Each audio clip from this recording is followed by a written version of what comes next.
They say confession is good for the soul. If Scottish in origin, as many believe, this saying was obviously religion-based, even if not specifically religious in its earliest use. But even if the original use was in a religious context, it has since been adopted well beyond that into pop psychology and pop culture.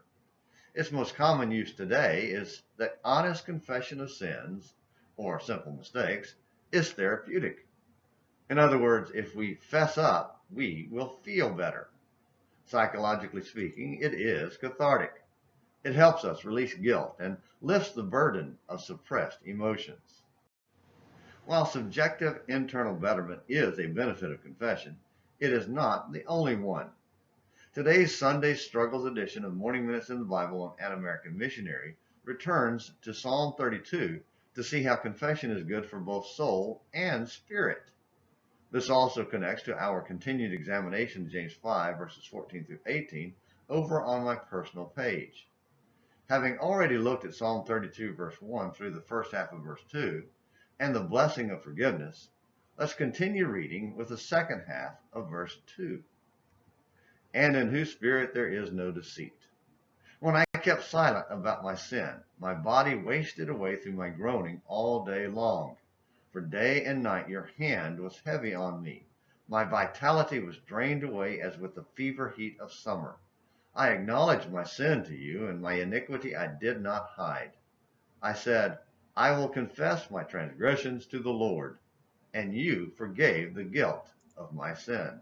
Psalm 32, the second half of verse 2 through verse 5.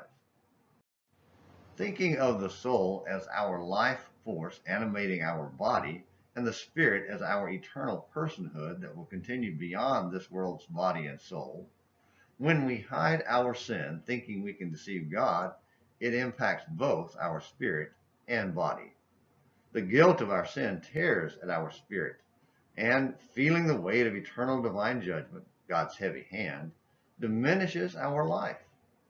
Our soul and body are drained of vitality in any number of ways, including the possibility of actual physical illness. See James 5, verses 14 through 18. David knew confession is good for both spirit and soul because he lived it. And if we are honest, so do we.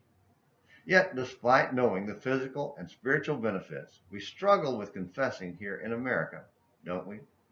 Even if we acknowledge our sin to God, American Christians are so influenced by our culture that we hide it from our brethren and pretend everything is okay, even when it starts tearing us apart on the inside and keeps us from the close fellowship God desires for us within our church family.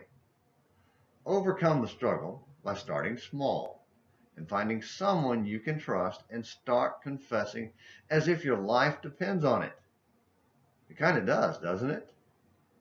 Thank you for watching this Sunday Struggles edition of Morning Minutes in the Bible on An American Missionary.